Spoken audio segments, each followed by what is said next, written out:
आपलं स्वागत आहे। आज आपल्या महायुतीचे उमेदवार अर्चना पाटील यांच्या प्रचारार्थ MIDVच्या यात्रेनिमित्त आपल्या लाडक्या आमदार राणा जगजितसिंह पाटील यांचा धावता दौरा झाला आहे।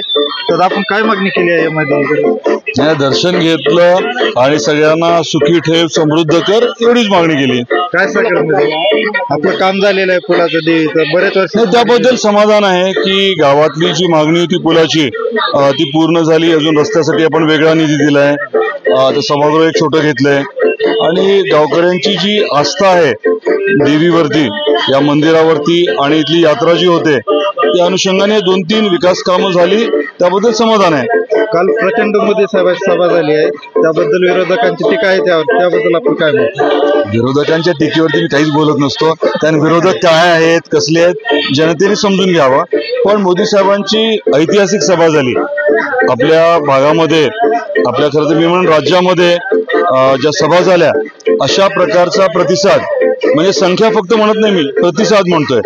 मोदी साहेबांच्या प्रत्येक वाक्यावरती ज्या पद्धतीने उपस्थित नागरिक जे आहेत, ज्या पद्धतीने रिॲक्ट करत होते, ज्या पद्धतीने दाद देत होते, ते बघून त्यांना तर समाधान वाटलं, पण आमचा उत्साह अजून वाढला।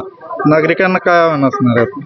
माझं निवडणुकीच्या अनुषंगाने आव्हान असणार आहे की ही देशाची निवडणूक आहे, परत एकदा तिसऱ्यांदा मोदी साहेबच पंतप्रधान होणार आहेत आणि आपल्या लोकसभा मतदारसंघात उस्मानाबाद धाराशिवमध्ये जो गतिमान विकास करायचा आहे, त्यासाठी आपल्याला स्वाभाविकच आहे की महायुतीचा उमेदवार निवडून द्यायचा आहे। तुम्ही उमेदवार अर्चना जे आहेत त्यांना ओळखता, त्यांनी केलेलं काम आपल्याला माहिती आहे, त्यामुळे त्या बाबतीत मी जास्त बोलणार नाही। आणि जो विरोधक आहे त्यालाही तुम्ही ओळखता, त्यामुळे त्याबद्दलही मी जास्त काही बोलणार नाही। मला एवढंच सांगायचं आहे की तुमचं माझं स्वप्न जे आहे, आपल्याला प्रगत समृद्ध धाराशिव करायचं आहे, त्यासाठी आपण शाश्वत पाणी, त्यासाठी आपण मोठ्या प्रमाणात उद्योग आणणं, आणि तिसरा महत्त्वाचा मुद्दा म्हणजे आई तुळजाभवानीचं मंदिर हे अयोध्येसारखं किंवा काशीसारखं किंवा उज्जैनसारखं करून आपल्याला प्रचंड प्रमाणामध्ये इथे रोजगार निर्मिती करायची आहे, दरडोई उत्पन्न वाढवायचंय, आपल्या भागातल्या लोकांना समृद्ध करायचंय।